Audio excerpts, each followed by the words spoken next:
is our guest for this portion of today's issues on American Family Radio.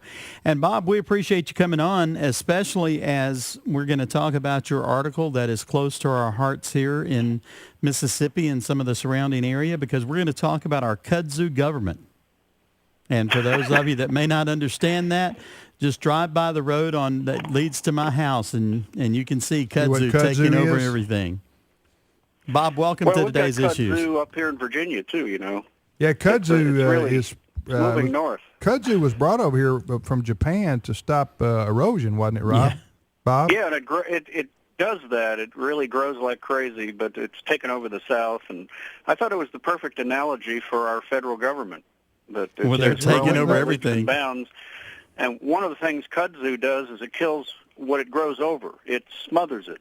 And that's what government does. You get too much government, and it smothers freedom.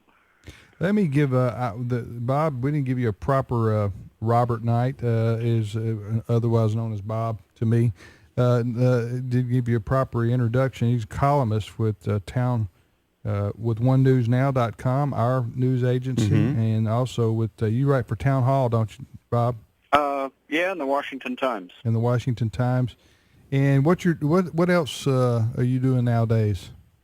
Well, I'm working for the American Civil Rights Union, and I've been working for them for several years. That's the answer to the ACLU. ACRU files briefs in support of freedom as the founders meant it, not as the ACLU thinks of it, where they make up new rights every day that suppress us. In fact, my column today in the Washington Times is called "Recalling What the Founders Meant by Religious Freedom." And what we're saying is that there's a case before the Supreme Court right now called Town of Greece versus Galloway, and it's this little town upstate New York that always opens its council meetings with prayer, as many do across America. And of course, the Americans United for the Separation of Church and State have come in and said, "Oh, that violates the First Amendment's Establishment Clause. You can't do that." And the town says, "Nonsense. George Washington opened his meetings with prayer. We've been doing this since our founding. By the way, we open it up to all religions, so you can't say we're imposing Christianity, even though the majority of prayers are Christian, because that reflects the population." The ACLU has filed a brief saying the town shouldn't be allowed to do it. So the ACRU has filed a brief arguing about a new test called the coercion test. And we feel that's the proper way to view what the founders thought when they drafted the First Amendment, that the First Amendment was not to keep the government free from the people and their religious beliefs. It was to restrain the government. So if the government is not actually using coercion to force people to believe something, then religious speech is like any other speech. It should be allowed in the public square. It shouldn't be discriminated against.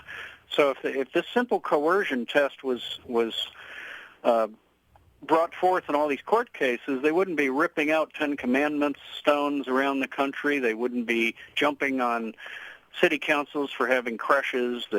All these things that don't really force religion on people, but are things the atheists want out of public view because it offends them. Hey, I want to pick up on that in a minute. By the way, what's your website, Bob? It's theacru.org. You got to put the word "the" in front of it. Which stands for what? American Civil Rights Union. As opposed to the ACLU. I got you. Atheists and Criminals Legal Unit. Hey, I want to get back to the religious freedom issues in just a minute, but I want to ask you first, going back to your article called Our Kudzu Government. Jim and I were talking about this earlier. We had, the founding fathers, one of their core principles was to be opposed to the centralization of power. And if you think about it, that's really a principle that's universal to check human beings, right? Who want to. We all have a inclination to want to have power, absorb power, retain power, and in the case of governments, centralized power. And the founders knew that, so they wrote our Constitution and the Bill of Rights and those kinds of things, and all the amendments to sort of get away from that. But our U.S. federal government, Bob, now has become so massive that and so many people in one way or another are get something out of the federal government. And I'm not saying it's all illegitimate. I'm just saying that's just a fact. People get something out of it. So many Americans, or so many, that I don't know if you can turn this thing around or not, because to try to cut any program now is just so difficult to do. Because so how do you, is this thing going to just implode somewhere along the way, or are we just going to be able to keep on adding more and more agencies here? Well, what we have to do is elect the kind of people who will cut government back, not merely go along. I don't with think slow they growth. exist, Bob. I don't think anybody you can elect, excuse me for interrupting you, but I think the Tea Party movement was the last hope for that kind of a philosophy. And some of those have held the line. But I think even some of you get people up to Washington, let them stay there 4, 5, 6 years. They may be conservative, but they too get ingrained in the system. I don't even think it takes that long. Maybe I think it doesn't it's take once that they cross long, the Beltway. and they realize that they got to keep the government programs go. Anyway, I hate to be pessimistic, but I understand. How do you respond to my pessimism? Well, look at what happened in 2010. That was 3 years ago. Yeah. There was a tidal wave of change all across America. It wasn't just in the federal government with Congress, with the Republicans taking the House. You had Republicans and conservative Republicans at that, not just Republicans, taking more than half of the state houses, both legislatures.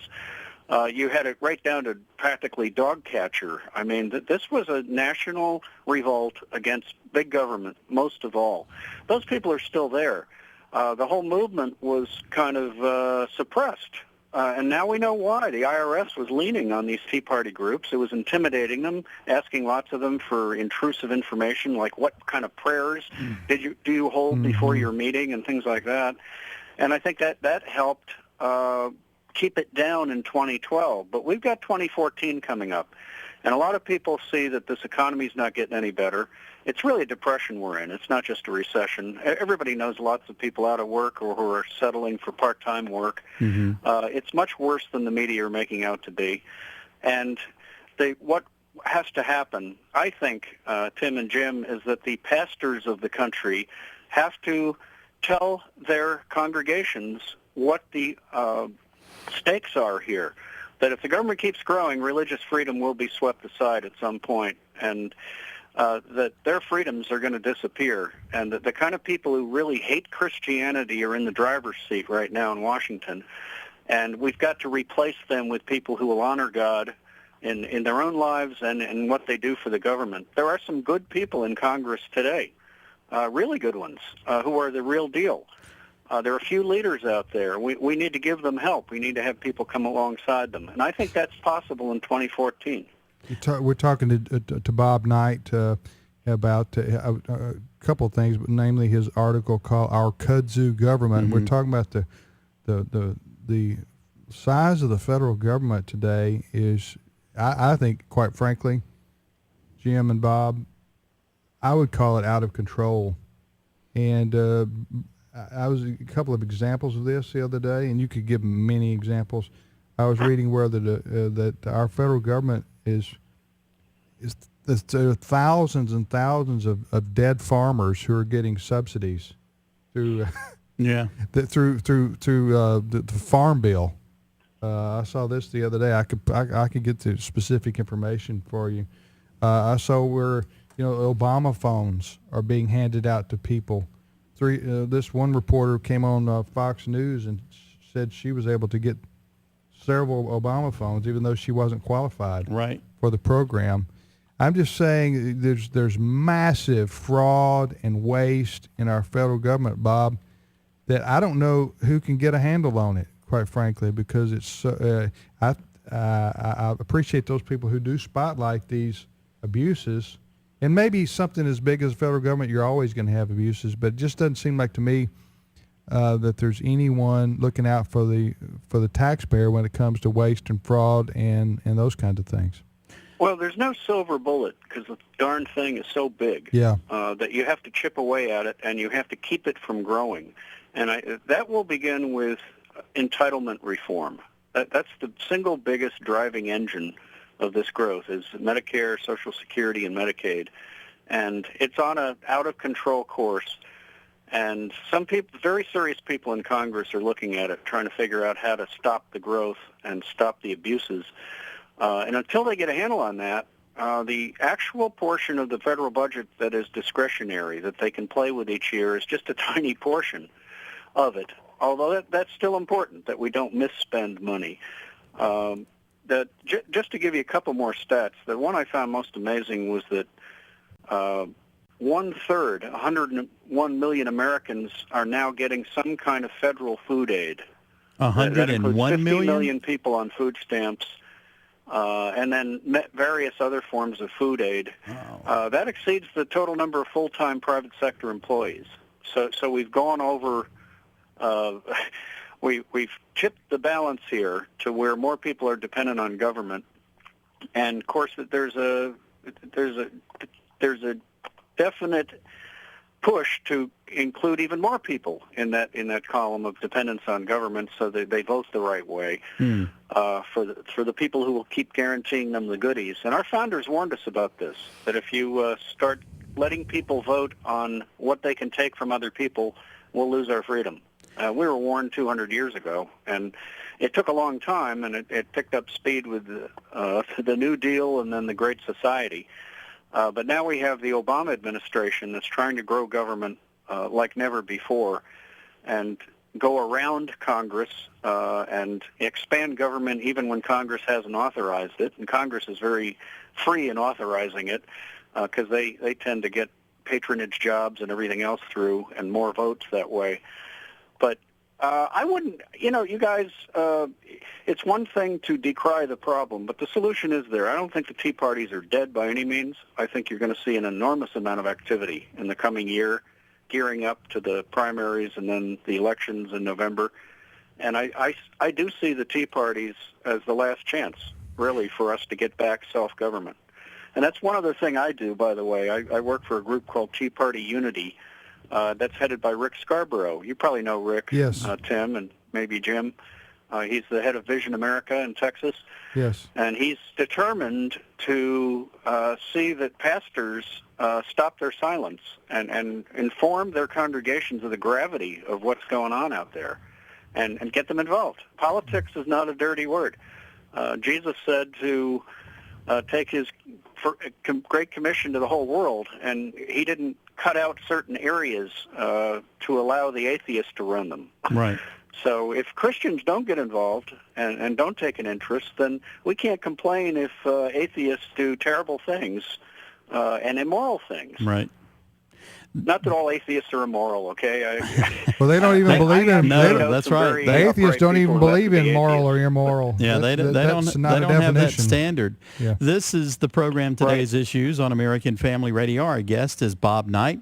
And Bob, one of the things you mentioned a moment ago about the Christian freedoms and how they're going to continue to evaporate if we don't do something about it. But for so many years, it seems like we've cried Chicken Little, while the opposition has taken the approach of turning the water up slowly to a boil.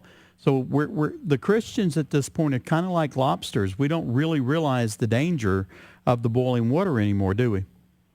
Well, we don't until we hear of incidents that are kind of like distant cannon firing, and we think, my goodness, that cannon's going to be pointed our way before too long. In today's column, I point out that in England, a homosexual couple is said they're going to sue, demanding that the government force churches to perform gay weddings. Mm-hmm. You know, years ago they said, "Don't worry, it'll never go to that. We believe in religious freedom. We'd never use the government that way." Well, they just keep asking for more and more. And in England, they're farther down the road than we are. And you can see the logic of it. If you place this idea of equality of all relationships above that of freedom of religion, the equality argument wins. I remember I'm the one who overheard Hy Feldblum, who is on the President's Equal Opportunity Commission now. She's a activist